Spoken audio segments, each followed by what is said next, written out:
impressionnant depuis ici en bas. Je n'ai pas fait ça souvent. Donc voilà, je suis encore un petit peu dans mon examen, donc je vous demande toute votre force et votre bonne énergie pour que ma présentation se passe bien. Donc bonjour à tous, je suis éducatrice non diplômée, puisque je suis encore en formation, à la maison au bébé.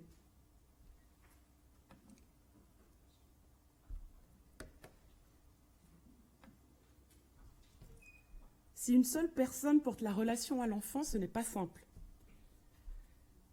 J'étais contente de rencontrer d'autres familles et d'être là avec ma famille. Moi, je vois les autres comme un, je ne fais pas de différence entre nous. J'aime apprendre des autres. Ce sont des enseignants. C'est un petit peu bourré d'émotions que je suis là, et un tout petit peu de timidité quand même. Je vais faire de mon mieux pour vous présenter la structure dans laquelle je travaille. Premièrement, je tenais à m'excuser d'être là seule. J'aurais aimé venir accompagner de famille, mais les personnes qui devaient être à mes côtés ne sont finalement plus disponibles. Et puis, certaines familles auxquelles mes collègues et moi-même avions pensé ne sont pas dans une phase de vie leur permettant d'être à nos côtés aujourd'hui. Donc j'aurai quand même la chance de vous lire un témoignage à la fin de ma présentation. Je vous en dirai plus tout à l'heure.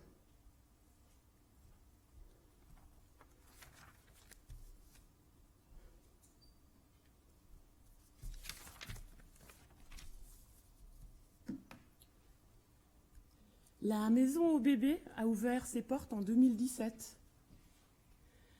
Son ouverture est assez récente, mais il n'en est pas de même du concept auquel les collaborateurs de la FOJ, donc la Fondation officielle de la jeunesse, et ses partenaires réfléchissent depuis fort longtemps. La maison au bébé représente ainsi un rêve, la réalisation d'un rêve partagé par plusieurs professionnels. Mais ce rêve est loin d'être abstrait. En fait, il représente un projet d'avenir, s'appuyant sur des faits foncièrement concrets. Sur des faits si concrets qu'il tardait à cette équipe de professionnels de réaliser leur projet, pour répondre à des préoccupations et surtout essayer de résoudre certaines problématiques. Parmi les problématiques majeures auxquelles il était devenu, à leurs yeux, indispensable de pallier, celle des hospitalisations sociales. La situation était, et est encore actuellement, si critique que l'on recensait à Genève en 2016 109 hospitalisations sociales pour une durée de séjour qui s'élevait à 3419 journées en 2015 et 2944 journées en 2016. Donc je parle là de manière générale d'enfants et de bébés. Actuellement, malgré le dépôt au Conseil d'État genevois d'une motion visant à développer des mesures permettant d'éviter ces hospitalisations, les séjours médicaux d'enfants de 0 à 4 ans notamment continuent de mettre en lumière un manque évident de structures d'accueil, de places dans les institutions,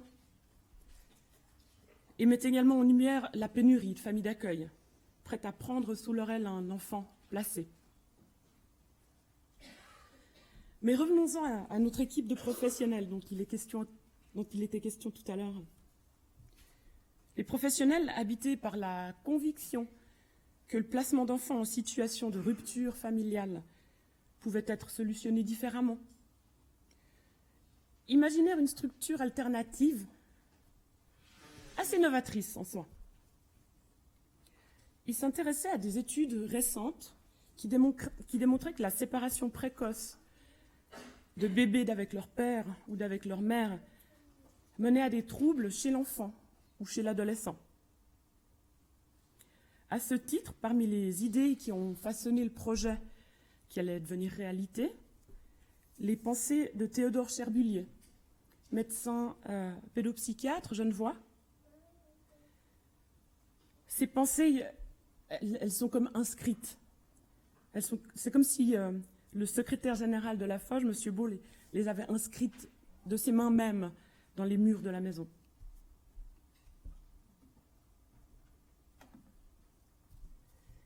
Cherbulier était férocement opposé à la séparation de l'enfant avec sa famille. Et puis il avançait la thèse selon laquelle il était impératif, d'une part, pour le parent, d'avoir simplement la chance d'être avec son enfant, et pour celui-ci, pour l'enfant, d'autre part, d'être honoré, d'être considéré non pas comme un petit être passif, mais comme un être doté de la capacité à apprendre activement la protection, la sécurité. Si tant est qu'on conférait suffisamment de place à l'enseignement de cette compétence, en rendant le parent responsable et non pas coupable, en rendant le parent responsable de son...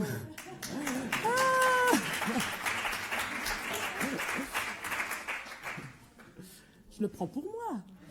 Hein? En rendant le parent responsable de l'instruction de l'enfant. Donc, dans une posture totale de non-jugement, Cherbulier insistait sur le fait qu'il était nécessaire de ne pas rendre le parent coupable, par exemple lorsque celui-ci battait son enfant. Pour lui, le parent violent n'était pas dans la faute, mais dans l'erreur. Ce sont ainsi ces principes d'autodétermination et d'autoprotection de l'enfant et d'intersolidarité avec les parents qui ont donné leur teinte au mur de la maison au bébé. Parmi ces fondations, on retrouve aussi un principe dans lequel réside probablement le caractère le plus novateur de l'institution. D'après l'ouverture au monde, qui se veut non discriminante, comme préconisé par Cherbulier, mais aussi par les personnes à qui l'on doit au bébé, il semble assez évident que la mixité soit une condition également constitutive de la mission éducative de la structure. La pluralité de configurations parentales fait pour ainsi dire partie des meubles au bébé. Père ou mère, seuls, avec leur bébé, personnes en couple avec leur bébé, future mère dans le dernier trimestre de la grossesse, famille nombreuse, fratrie nombreuse. La variété n'a pas vraiment de fin et elle est accueillie dans toute sa diversité.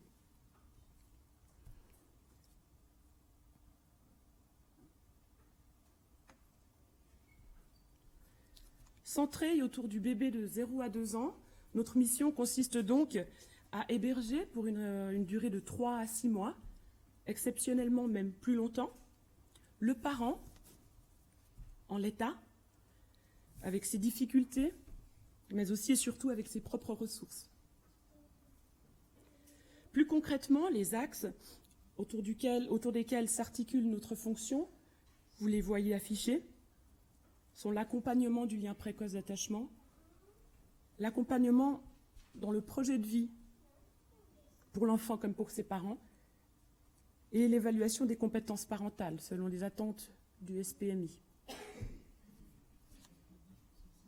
SPMI, c'est clair pour tout le monde? Le S pour protection des mineurs. Merci. Service protection des mineurs. Notre rôle consiste donc à veiller aux intérêts de l'enfant et à le protéger dans le plus grand respect des ressources parentales, individuelles. Ainsi, les familles vivent à la maison au bébé de manière tout à fait indépendante. Elles sont jusqu'à 4 familles, se partageant les lieux. Elles vivent donc en colocation et sont libres d'organiser leur quotidien comme elles le souhaitent. Et elles ne sont pas surveillées par l'équipe éducative 24 heures sur 24.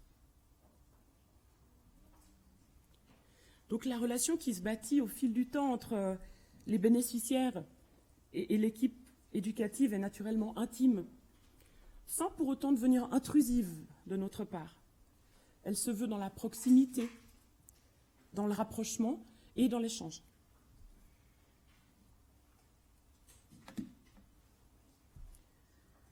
L'échange, c'est un peu le maître mot de notre structure. L'échange prend au fil des jours et des mois la forme d'histoires écrites conjointement, mais dont l'auteur principal n'est autre que le parent. Pour que l'histoire puisse être écrite, il paraît ainsi évident que le protagoniste, l'enfant, puisse être observé, entendu, contemplé, écouté, quotidiennement, constamment. Les pièces de la maison reflètent, elles, la variété infinie de possibilités de choisir le décor de son histoire. Elles symbolisent aussi assez merveilleusement les ressources qu'on mobilise pour assurer le bon développement de l'enfant. On exécute dans ces pièces les gestes du quotidien. On le baigne, on lui donne à manger, on le berce, on l'endort, on le regarde jouer, on l'entend pleurer, on l'admire sourire, bref, on partage son quotidien. On le regarde vivre, on le regarde vivre, on le regarde grandir. Pour guider le choix du genre de l'histoire, pour qu'elle puisse être agrémentée, alimentée, étoffée d'éléments narratifs, l'équipe éducative engage la créativité et l'imagination des parents, de l'auteur. L'équipe n'est pas là pour dicter des mots, mais elle se met à disposition comme un grand dictionnaire de la parentalité dans lequel le parent peut, à son gré, venir chercher des réponses, des définitions, et puiser son inspiration. Le dictionnaire, à l'instar des personnes qui l'emploient, pourrait être qualifié de polyglotte. Ce sont autant de langues et de vocables mis à disposition des usagers. Les cultures, les traditions professionnelles diverses, comme les traditions et cultures personnelles de l'équipe d'OBB sont autant de regards qu'on peut poser sur la parentalité. En proposant nos lunettes d'infirmières, d'éducatrices, d'enseignantes, de psychomotriciennes et de sages-femmes,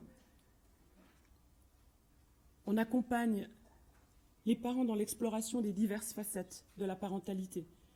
Mais on les invite toujours à être auteurs de leur propre histoire. Pour illustrer un peu cette image d'histoire écrite à OBB, je vais vous lire dans un tout petit instant le témoignage de Chikwendo, extrait d'une discussion qui a eu lieu entre nous à OBB.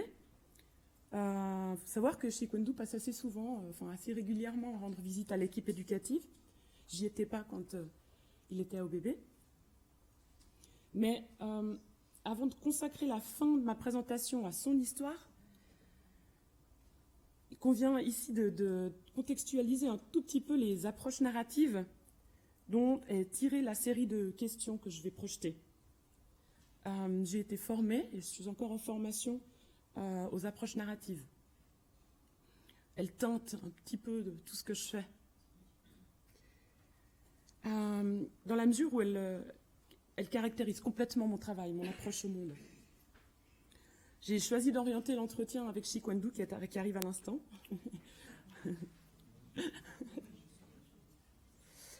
Donc j'ai choisi d'orienter mon entretien avec lui d'après une méthodologie totalement narrative.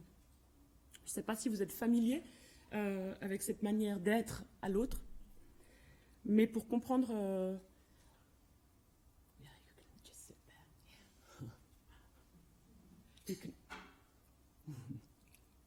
Donc, je ne sais pas si vous êtes familier avec les approches narratives, mais pour comprendre le sens des questions que je vais vous montrer, le sens, donc vers où ça va, et puis la signification de ces questions, je vais énoncer vraiment juste quelques principes, très très brièvement, des approches narratives. Je ne vais pas rentrer dans les détails. C'est une approche qui nous vient d'Australie. Elle a été fondée par deux thérapeutes, l'un australien, l'autre néo-zélandais, avant d'être mise au point et développée par des travailleurs sociaux. Elle est issue à la base de l'accompagnement collectif et elle a été initiée pour accompagner des minorités, des gens qui souffrent, pour restaurer des identités abîmées. Globalement, c'est une pratique fondée sur l'idée que nous racontons notre vie en permanence. Si je raconte ce qui m'est arrivé hier, selon à qui je le raconte, je vais utiliser un jargon, un vocabulaire qui est complètement différent. Et toutes ces narrations découlent un peu du regard qu'on pose sur notre vie, plus particulièrement sur des moments de vie. Et selon le regard que l'on pose, soit ça nous enferme dans un problème, soit ça nous en libère. Donc la pratique narrative, ce qui est hyper important, c'est qu'elle ne se focalise pas sur le problème en soi, mais elle se focalise sur les compétences, sur les ressources qu'on mobilise pour résoudre les problèmes. Le principe fondateur, et c'est la raison pour laquelle je parlais d'histoire tout à l'heure, repose vraiment essentiellement sur le fait que la personne est auteur de sa vie. Pour qu'elle puisse être auteur de sa vie, la personne est naturellement considérée comme le centre du dispositif narratif. Elle est le lieu du savoir, elle est experte, et l'accompagnement pose des questions de sorte à faire apparaître, à libérer le savoir.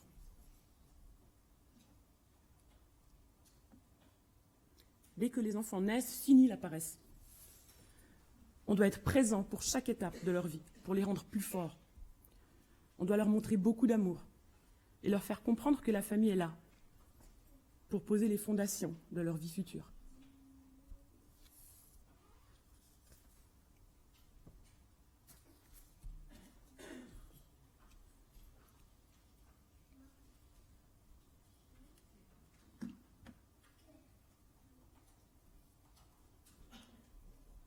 Donc je vais lire ce que Chikwendou m'a répondu. Évidemment que s'il le souhaite, et si vous le souhaitez, peut-être qu'il viendra après que j'ai fini, si vous en avez envie. C'est une surprise, sa présence aujourd'hui. On en a vite parlé hier soir, voilà. Just maybe I'll just read what you said and maybe you can come after that. Yeah? Good. As you wish, if you want to be next to me, that'd be awesome. After that. All right. Je m'appelle Chikwendou. J'ai 30 ans. Je suis originaire du Nigeria. Et ça fait 4 ans que je suis en Suisse. Mon fils s'appelle Marvin Destiny ou Marvelous. Il a 20 mois d'âge corrigé. C'était un grand prématuré. Il est né à 25 semaines. Il est resté 2 mois à l'hôpital. Il était vraiment tout petit. Ma femme s'appelle Olga. Elle vient du Cameroun. Nous sommes restés environ 10 mois au bébé. Après, nous avons été hébergés à l'hôtel, mais je ne pouvais pas rester car je n'ai pas de papier. Nous avons emménagé dans un appartement aux Épinettes, donc c'est aux Acacias, pas très loin d'ici, où j'ai vécu pendant quelques temps.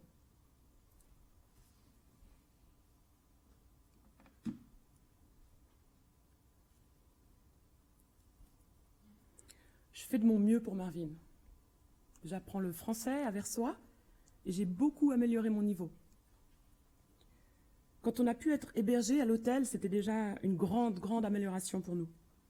L'appartement, après ça, c'était encore mieux pour le développement de Marvin. Les éducatrices de la maison au bébé m'ont appris à me repérer dans Genève. Elles m'ont montré tous les endroits importants, où se trouve l'hôpital, par exemple, ce genre de lieu. J'ai appris beaucoup de choses sur Marvelous pendant mon séjour à OBB. J'ai pu l'aider à se développer et j'y ai mis toute ma croyance. J'essaye de prendre soin de ma femme, Olga, j'essaye d'être un bon mari.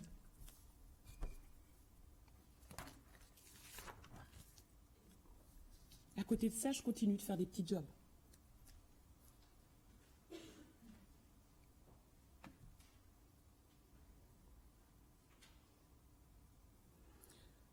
Oui, ces actions, elles ont surtout un impact sur ma relation avec Marvelous. Le fait d'avoir un appartement est une grande chance pour lui. Je fais attention aux gens qui m'entourent. Je sais que la vie est pleine d'imprévus, qu'il peut se passer énormément de choses. Alors j'essaye de faire en sorte que les relations que j'entretiens avec mon entourage soient bonnes. Il est important pour moi que les gens autour de moi soient heureux.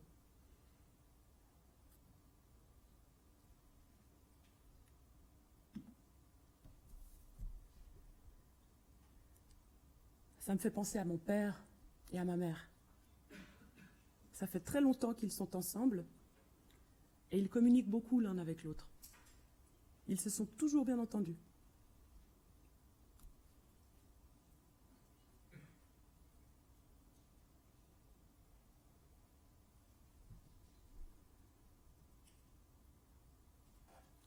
J'étais content de rencontrer d'autres familles et d'être là avec ma famille. J'ai gardé contact avec une famille qui vient à Asnières. Moi, je vois les autres comme un. Je ne fais pas de différence entre nous. J'aime apprendre des autres, ce sont des enseignants. Grâce à tout ça, j'ai pu rester avec mon bébé.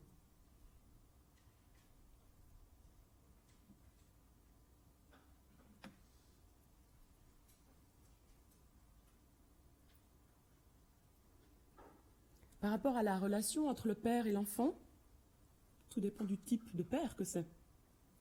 S'il joue avec son enfant, s'il le change, et selon comment il traite sa femme. Pendant les 2 mois où Marvel est resté à l'hôpital, Olga et moi allions le voir tous les jours. Et quand j'ai pu lui donner sa première douche, c'était so magnifique.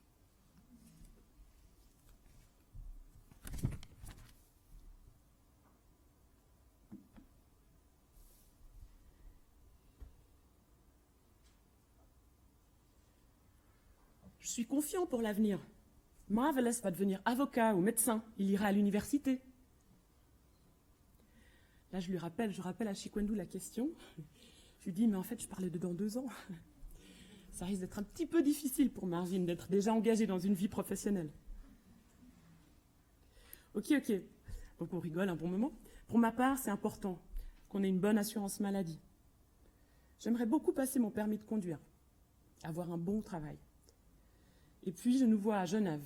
C'est vraiment important pour moi qu'on puisse rester ici.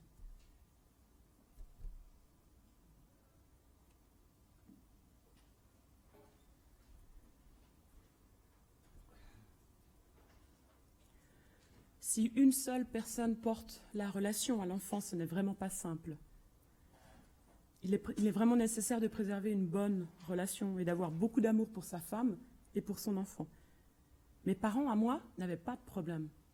Ils s'aiment énormément.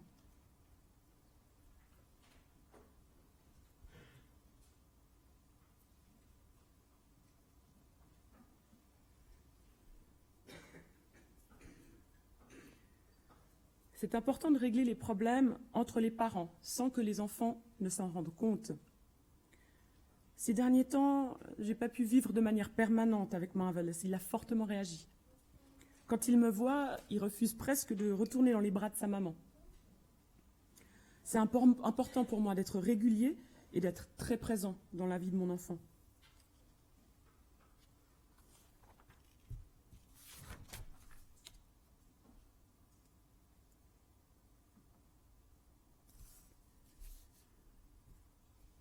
La vie n'est pas la même quand on est jeune et quand on a un enfant. Avant d'avoir des enfants, on peut se permettre d'être paresseux.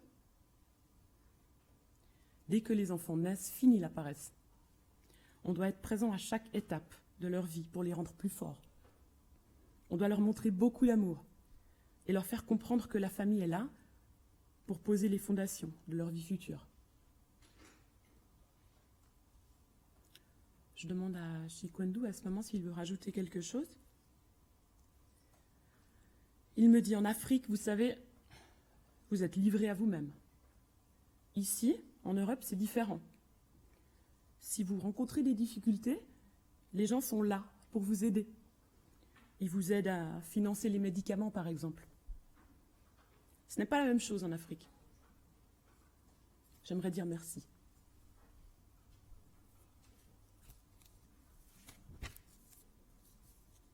Would you like to come?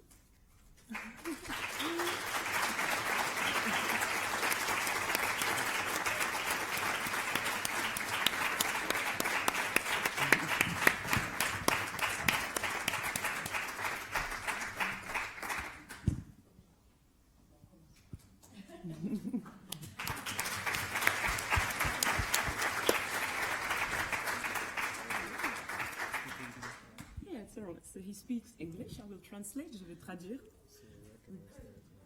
If you would like to say something, add something. Okay. I will translate. Good morning, everybody. Bonjour à tous. My name is Chikwendo Chukwudi. C'est Papa Marvin. So I come from Nigeria. So Je suis du Nigeria. anyway, I so much appreciate such an organization like this, and so much happy to be here. And I greet every one of us. Donc, très content d'être ici. Il apprécie le fait que vous soyez si nombreux. So they are it's like my teacher. Je suis comme son enseignante. Yeah. So last time I met him in Obebe, it was like, ask me like 13 questions and I answer. You know, in Europa, you have many different things like Europa here. When you have a baby, Donc, je traduis. Donc il est venu me voir à OBB, il dit elle avait 13 questions à me poser. Donc il commençait sur le fait qu'ici en Europe c'est différent quand tu as un enfant. Can I explain the thing I saw in Obebe? Huh? Of course. Okay. So here in Africa, when you have baby, nobody's here to help you. You're on your own. You have to make some breaks so I can translate.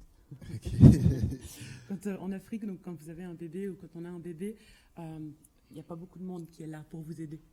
So, but so much happy in Europe. We are like going to June 25th. We make my baby 2 years. Alors, beaucoup de choses sont arrivées jusque maintenant en juin. Le 25, son bébé a 2 ans. So I'm so much happy the way you people treat me, helping me for financial and others. So I'm so much happy for that, and I so much thank you people for that. Il est extrêmement reconnaissant de l'aide financière dont il a pu bénéficier. Et puis il remercie les personnes qui l'ont aidé. So I pray for what I'm praying God to help me now is just to good work so that I can help the government to train my son. You know. So I mean, what I'm begging God to help me work so that I can help the government to train my son. You wishing to work. Yeah, so that I can help the government to train my son. Donc il se réjouit de pouvoir travailler pour remercier le gouvernement qui l'a aidé à être auprès de son enfant. Okay, so that's the only thing I want to say. Yeah. Voilà ce qu'il tenait à dire. Yeah. So I greet everybody here. So thanks for being with me and others. So much appreciate. Il vous remercie d'être là, remercie aussi tout ce qui lui est arrivé. Et il apprécie énormément de pouvoir être ici. Thank you. Thank you.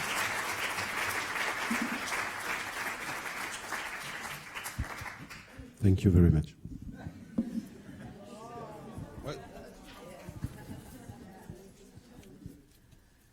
Alors je vois que j'ai été rapide. Je réponds volontiers aux questions si tant est qu'il y en a. Bien sûr. Je ferai de mon mieux en tous les cas. C'est bien, ça me fait faire de l'exercice. Madame d'abord. Moi, c'est une question très courte, mais c'est vrai que l'hospitalisation sociale, je ne sais pas ce que c'est. Alors c'est lorsque un enfant, un mineur, il y a des difficultés, notamment au niveau de la famille, eh bien, on les place à l'hôpital comme un lieu de vie qui n'en est pas du tout, justement par manque de place en institution, en tout cas d'une place adéquate pour ces enfants. Moi, c'est sur la suite, du coup, après le passage à OBB, quels sont les pourcentages ou quelles sont les orientations derrière des familles ? Très varié, je n'ai pas de chiffres exacts. Je n'ai pas de statistiques, c'est très varié. Ce qu'on espère, dans la plupart des cas, c'est que le retour à domicile avec le bébé, l'enfant, soit possible. Tout dépend, c'est vraiment au cas par cas. Au niveau des pourcentages, là, je peux pas vous en donner.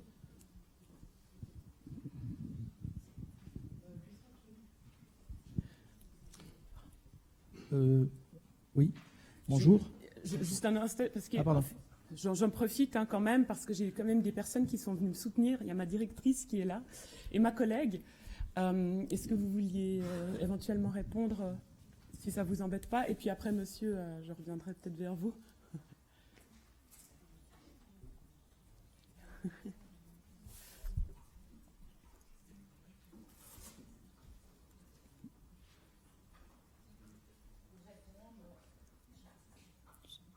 Il n'a pas l'air de... Voilà. Comme ça, oui. Pour répondre, c'est à peu près 2 tiers en tiers. C'est-à-dire que 2 tiers vont aller vivre, parce que quand je dis aller vivre, par exemple, dans la situation de Marvin, c'est un enfant qui n'avait jamais vécu avec ses parents avant au bébé. Donc, à peu près 2 tiers vont aller vivre avec leur famille ou dans un autre foyer, par exemple foyer mère-enfant, et 1 tiers va être placé à l'issue du séjour à la maison au bébé. Le placement n'est pas un tabou, même si bien sûr qu'on n'espère pas que ça se termine dans ce sens-là. Et une partie de notre travail, si ça doit être un placement, est aussi d'accompagner les familles vers le placement. Et on a eu une expérience très émouvante parce qu'on a préparé une famille qui avait 2 enfants aller vers une situation de placement. Et c'est eux-mêmes qui ont présenté leurs enfants, se sont présentés à l'institution de placement. C'est-à-dire qu'au moment où le placement a eu lieu, ils étaient préparés parce que c'est des gens, par exemple, on parlait des hospitalisations sociales, leurs enfants sont partis en hospitalisation sociale du jour au lendemain et c'était un traumatisme. Voilà ce que je peux dire sur les suites d'OBB. Oui, bonjour. Oui. Bonjour, je suis Charles Spitaleri, psychologue, et j'exerce notamment dans un hébergement qu'on appelle en France un dispositif AME, accueil mère-enfant. Et ce que je rencontre dans cet AME, c'est parfois la difficulté que les familles, ou en tout cas les mères plutôt, et leurs enfants rencontrent dans le dispositif et dans le lien avec l'équipe éducative. À savoir, et vous avez dit tout à l'heure, que vous avez une approche tout à fait qui laisse un espace de liberté assez grand aux pensionnaires, enfin je ne sais pas comment les appeler. Et pour nous, c'est un questionnement, cet espace-là d'autonomie.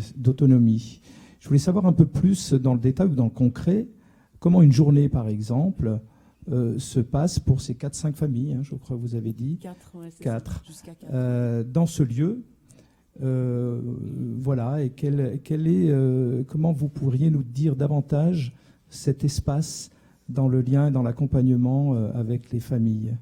Alors c'est vrai que quand on parle d'espace, elles ne sont pas complètement livrées à elles-mêmes, entre guillemets. On est présente dans le quotidien qui est très régulièrement ponctué de rendez-vous divers, de rendez-vous auprès de membres du réseau, de rendez-vous par exemple physio pour le bébé. Donc on assure quand même une présence dans ces moments-là également. Donc, physio qui veut dire physiothérapeute. Ah oui. Ah. Donc on est quand même présent. Enfin, elles ne font pas tout ça sans nous. Je ne sais pas si j'ai répondu à votre question.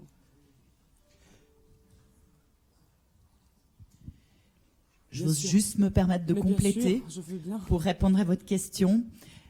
On va, par exemple, préparer un repas avec elles. Quand elles arrivent, on va les emmener découvrir les magasins à proximité. Et puis, on va avoir des moments informels, mais aussi des moments formels. Mais ce qu'on va essayer vraiment, dès le départ, c'est de créer l'alliance. Et le fait que ce soit une toute petite structure aide aussi à créer cette alliance parce que on vit vraiment dans une grande maison, mais où il n'y a pas beaucoup de familles. Et ça, je pense que c'est un facteur. On est très privilégié de pouvoir bénéficier d'accueillir 4 familles. Alors, ça peut être 4 familles. Actuellement, on a combien d'enfants? Actuellement, alors, 3, 4, 5, 6. On a 6 enfants et 4 parents. 4 par an. Donc ça fait quand même du monde, mais ça reste petit. Mais je ne sais pas si on a répondu à votre question sur le déroulement des journées. Ah, il est temps.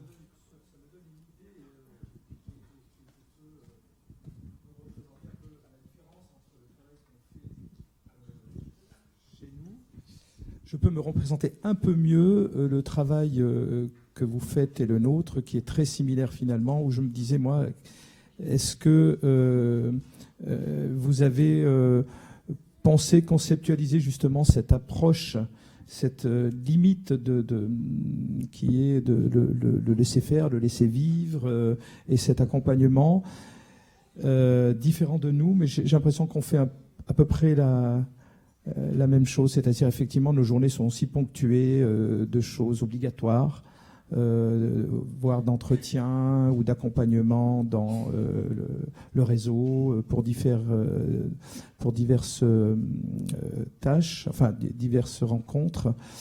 Voilà, non, vous avez, bien sûr, on ne va pas rentrer dans les détails, mais ce que j'entends en tout cas, c'est qu'il y a peut-être chez vous une dimension collective et une dimension collective qui est peut-être plus efficiente, enfin plus importante dans l'approche. Peut-être juste pour ajouter à ce que vous venez de dire, dans notre concept, on a vraiment insisté sur le fait que les familles entre elles s'apportent aussi beaucoup et qu'elles s'apportent des connaissances et des compétences entre elles, et ça, on essaye de le favoriser dans la mesure du possible. Ok, merci. En fait, moi, j'ai un petit souci parce que je me demande comment les familles peuvent arriver jusqu'à vous. Vous parlez d'alliance, de confiance, mais en sachant, moi je suis famille, hein, en sachant que je vais venir chez vous et qu'il y a quand même un tiers des enfants après qui peuvent être placés. En fait, je ne suis pas en confiance. J'ai encore plus de stress.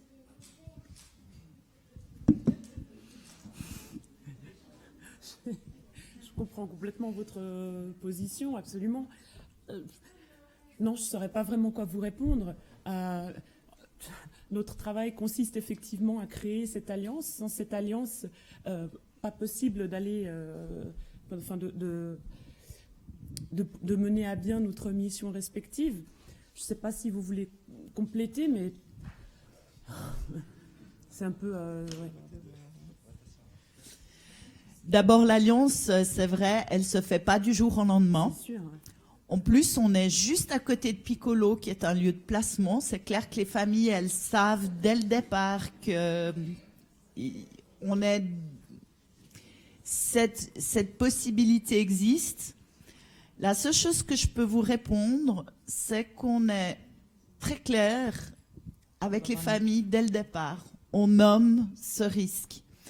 Et moi, je crois, mais peut-être vous ne croyez pas la même chose que moi, et c'est tout à fait OK, que quand on est clair et qu'on nomme les choses, que oui, le placement, c'est pour ça que j'ai dit que le placement n'est pas un tabou, ben, la plupart des familles peuvent vivre avec ce risque comme nous vivons avec un risque en accueillant des familles où souvent, avant d'arriver au bébé, il leur a déjà été dit que c'était... Souvent, on leur dit, je vais le dire de façon très caricaturale, c'est au bébé où votre enfant est placé. C'est pas dans toutes les situations. Mais c'est clair que c'est pas seulement au bébé. Ces familles l'ont déjà entendu avant qu'il y avait un risque de placement. Alors, je me permets juste, du coup, je prends ma casquette d'éducateur, chef de service, tout ça. C'est vrai que tu as raison, Johanna, c'est pas ce qui nous aide le plus en tant que professionnels parfois de d'accueillir les familles avec ce risque de placement qu'il y a derrière. Mais je pense que tout le travail qu'on mène, c'est aussi parfois de construire ensemble et qu'à un moment donné, la séparation peut aider et à ce que ça fasse du bien à l'ensemble de la famille et pour que l'enfant puisse mieux revenir. Mais pas toujours, ça je suis d'accord. Mais c'est vrai que c'est aussi des fois là un vrai enjeu. Pardon si j'ai squeezé quelqu'un au niveau de la question. C'était pour rester dans le truc. Alors il y a une question là-bas et après il y a Lynn, je crois. Moi j'aimerais rajouter, c'est qu'il y a un tiers de risque de placement, mais il y a 2 tiers de retour de poursuites positives. Et puis Oui. en tant qu'assistant social, c'est aussi de montrer ces 2 tiers de réussite, de retour en famille ou de projets qui continuent. Alors bien sûr qu'il y a un tiers qui n'est pas satisfaisant, mais il y a 2 tiers de familles qui sont sorties, qu'on a réussi à accompagner, qu'on a réussi à montrer les ressources et qui sont une caisse de résonance qui permettent de continuer qui ont déposé des trucs, qui ont déposé des combines, qui ont déposé des outils et qu'on va pouvoir transmettre. Et alors en tant qu'assistant social, c'est aussi notre travail de dire oui, il y a un tiers où il y a un risque de placement, mais il y a 2 tiers de réussite ou en tout cas 2 tiers de tremplin.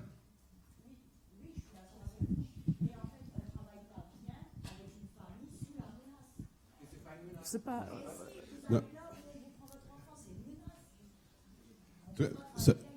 Ça peut être vécu comme ça. Après, on est plein de maisons d'enfants où on accueille les enfants. Mais c'est pas.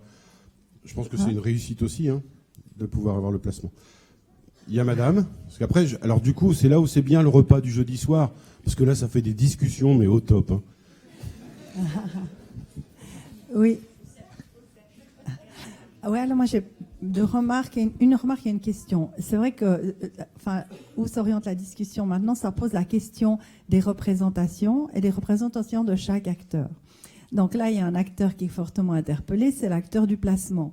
Vous avez mis tout au début de votre PowerPoint, la dernière phrase, c'était répondre aux attentes du SPMI. Vous aviez SPMI, c'est le service de protection des mineurs, c'est le service placeur à Genève. Et c'est vrai que je trouverais intéressant qu'elles soient déclinées, ces attentes. Parce que c'est vrai que c'est répondre à des attentes d'un service qui est le service de la protection de l'enfance. Mais comment est-ce qu'on protège ? Protéger qui de quoi ? On a tous nos représentations et je trouve qu'il faut se clarifier là-dessus aussi pour que ça permette aux familles de savoir quelles sont ces attentes. Je pense qu'elles le savent, mais ça mériterait d'être explicite. Et puis, peut-être une deuxième question, dans la situation que vous avez présentée avec le papa de Marvin, c'est on est là en face d'une situation migratoire extrêmement complexe, extrêmement, j'imagine, douloureuse dans son parcours. Et ma question, c'est... oui, c'est quand même des familles qui sont fragilisées aussi par ce parcours migratoire. Et comment comment vous traitez ça ? Je regarde Madame Michael, la directrice d'OBB. Comment vous traitez finalement cette question-là de la migration à OBB ? Est-ce que vous voulez répondre directement, Madame Michael ? Parce que je ne sais pas si vous... Alors pour les décliner, moi je préfère que ce soit vous qui parliez. Il faut savoir... SPMI par... Ouais, je crois. Il faut savoir que je suis dans la structure depuis très peu de temps. Donc, pour être très très précise, je crois que c'est l'objectif là de la question. Je préfère ne pas dire de conneries. Alors, déjà, à la première question, par rapport aux attentes du service de protection des mineurs, c'est vraiment au cas par cas, c'est-à-dire qu'à chaque réunion d'admission, on va demander à l'assistant social de décliner les attentes qu'il a par rapport à la situation. Elles sont très variées, donc j'aurais de la peine à décliner ici. Ça dépend aussi depuis combien de temps l'assistant social connaît la situation. Et là, je vais faire un lien direct avec votre question sur la migration. On a accueilli il y a environ 2 mois en arrière une femme avec son enfant de 3 mois. Quand elle est arrivée, ni l'assistant social ni nous ne la connaissions. On a découvert par la suite qu'elle vient, on savait à la réunion d'admission, mais après on a découvert qu'elle était depuis 2 ans en Suisse et qu'elle vient des Philippines. Et là, les attentes, et en fait, on avait comme attente que cette femme puisse retourner aux Philippines avec son bébé parce qu'elle avait aucun droit de séjour en Suisse. Et en fait, l'accompagnement a permis de découvrir que cette femme est victime de traite et d'exploitation gravissime. Donc, les attentes du SPMI se sont complètement transformées. Et on a des attentes au départ qui, des fois, vont pas du tout être celles qui sont à l'arrivée.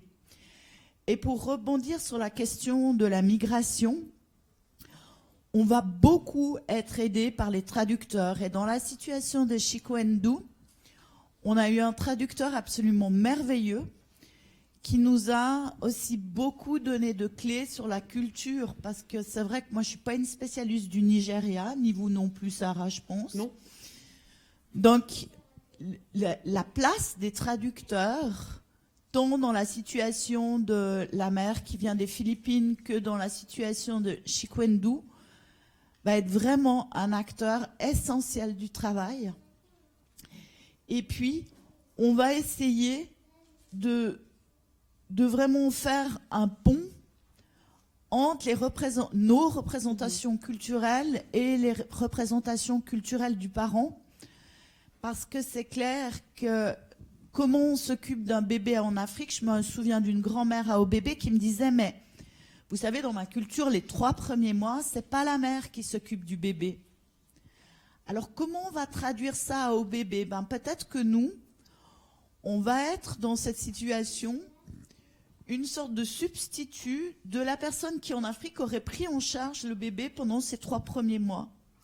Et on va essayer symboliquement de faire un pont et un lien pour s'insérer dans cet espace culturel qu'on va partager pour un temps. Je ne sais pas si j'ai répondu à vos questions. Oui, c'est vrai que je complète, et c'est vrai que c'est un apprentissage. Quand on a des personnes en situation migratoire, c'est aussi un apprentissage des codes de chaque pays d'accueil. Et puis, c'est cet échange justement autour des codes. Quand je parlais tout à l'heure des lieux importants, eh bien voilà, on échange des représentations de manière à pouvoir trouver ce terrain d'entente. Et puis, je sais que pour fréquenter quand même pas mal de personnes en situation migratoire, il y a aussi simplement des codes de conduite qui ne sont pas du tout les mêmes pour eux dans le pays d'origine, et puis qu'on peut justement qu'on peut explorer et qui sont vraiment d'une richesse assez énorme. Et puis c'est ce qui se fait aussi, hein, c'est le travail qui se fait. Comment comprendre la Suisse, comment comprendre non seulement les codes culturels, mais aussi toutes les lois, tout ce qui se passe. Donc l'accompagnement qu'on fait est aussi à ce niveau-là. Bonjour, je suis Lynn Lancio. Donc je viens des Hauts-de-France. Je suis maman de 4 enfants. Je travaille aussi comme psychologue régulièrement. Voilà, je voulais vous remercier, Sarah, pour votre présentation parce que j'étais très sensible au choix de vos mots. Vous avez vraiment apporté des choses très en délicatesse, je trouve. J'ai beaucoup aimé la différence que vous avez fait entre l'intimité et l'intrusion. Ça, c'est quelque chose dans notre travail qui est quand même pas si simple. J'ai beaucoup aimé aussi la différence entre l'observation de l'enfant et la contemplation de l'enfant, puisque je pense que dans nos pratiques professionnelles, la question de la posture, c'est important. Là, vous nous avez vraiment transmis des choses très chouettes. Voilà, je voulais vous remercier pour ça. Et puis, je voulais aussi remercier Chikwendou, le papa du merveilleux Marvin, qui nous a aussi apporté un témoignage très puissant, qui a passé plus de frontières que nous, quand même, parce que nous, elles sont limitées. Il a franchi beaucoup de frontières. J'ai été sensible aussi à la manière dont vous avez remercié le pays qui vous accueille. Vous avez parlé de tout ce que ce pays vous apporte. C'est vrai que dans nos pays européens, on parle beaucoup de ce que la terre d'accueil apporte aux personnes qui arrivent chez nous. Je trouve qu'on parle beaucoup plus rarement de ce que nous, on prend à ces personnes qui arrivent chez nous. Et du coup, je me disais, tiens, aujourd'hui, peut-être c'est l'occasion de vous poser cette question. Vous, à OBB, qu'est-ce que vous avez pris au papa de Marvin? Qu'est-ce qu'il vous a offert comme cadeau? Qu'est-ce qui vous a appris dans votre pratique professionnelle ou peut-être personnellement? Voilà. Peut-être qu'on peut traduire. Is anyone can translate? Yeah, of course. So she was asking me if because like we always talk about things that we give to people who migrated, but what do they give to us? What did you give me? So I'm going to try and answer the question in French and then in English. Oui. Oui. Oui, volontiers aussi. So Martine was saying maybe we could ask you. Oui, oui, oui. Mm-hmm. Mm-hmm. Oh, she really wants me to speak now. So I'll let you speak after that. Oui, c'est une bonne question. Alors, c'est vrai que Chikwendou, je ne l'ai pas connu quand il était à OBB. Je l'ai connu parce que je lui ai demandé s'il était d'accord de répondre à mes questions. Je vais peut-être répondre de manière générale, si c'est OK pour vous. Ce que j'adore, c'est entendre ce que l'autre voit. Je suis extrêmement sensible aux personnes en situation de migration, puisque je suis issue aussi d'un grand parcours de migration. Et puis, j'apprends tellement de choses à leur côté. Justement, je pense à un ami qui m'a expliqué, quand je parlais de code tout à l'heure, il m'a dit, tu sais Sarah, quand vous discutez comme ça entre vous, vous êtes là à table, puis vous passez des heures à parler. Ben moi, je ne fais pas ça chez moi. Et je ne m'étais jamais rendu compte qu'il ne faisait pas ça chez lui. Parce qu'en fait, il a tellement réussi à imiter, il a tellement compris et assimilé les codes de notre culture, qu'il était là à discuter avec nous.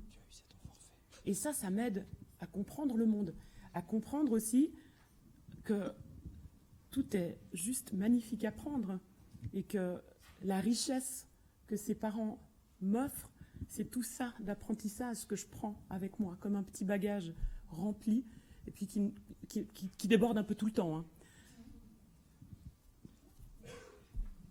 Et en anglais, and in English, parce que moi je peux traduire en ch'ti et éventuellement je maîtrise les 70 et les 90, mais je suis trilingue, mais ça s'arrête là.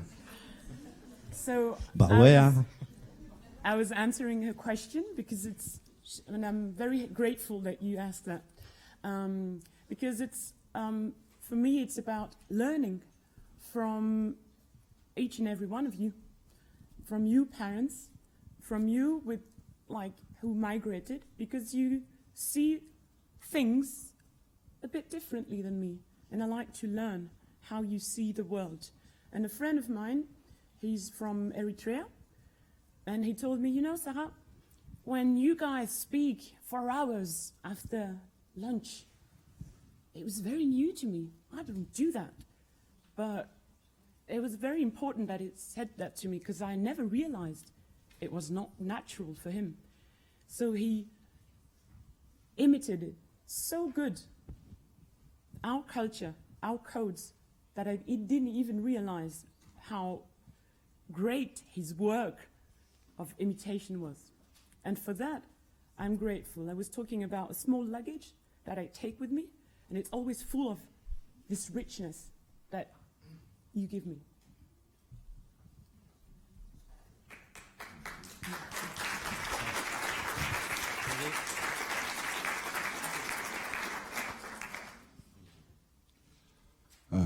Oui.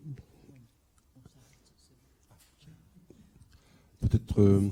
Tu as besoin d'un micro? Jérôme, si tu peux ramener un micro à Mister Pavot. Merci. Christophe,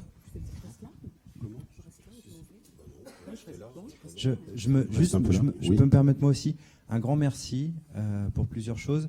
Vous avez beaucoup honoré la mémoire de Monsieur Cherbulier, qui est décédé, peut-être l'assistance ne le sait pas, que j'ai eu la chance de croiser aussi, quand vous avez dit qu'il a gravé de ses mains sur les murs une pensée. Voilà, c'est même moi en tant qu'éducateur, et ceux qui m'ont vu en formation peuvent en témoigner, il aussi m'a modelé et voilà, ses pensées, et voilà, c'est un bel hommage. Je crois qu'il n'y a pas plus bel hommage pour son travail. Je crois je ne sais pas combien de dizaines d'années il est venu ici et il a arpenté les institutions, il a supervisé, et il était extrêmement engagé. Et voilà. Et je voulais aussi vous remercier pour votre engagement parce que ça s'est senti jusqu'au fond de vos tripes. Voilà. Et voilà. Merci à nouveau. Oui, merci beaucoup. Mais ne partez pas parce que effectivement, je pense que c'est toujours embêtant de passer après une intervention intelligente et émouvante parce qu'avec mes âneries de mauvais goût, enfin bon, voilà.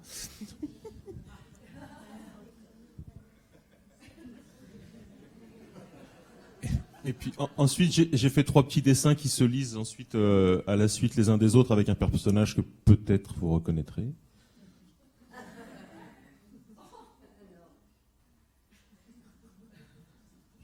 Je vous laisse attendre.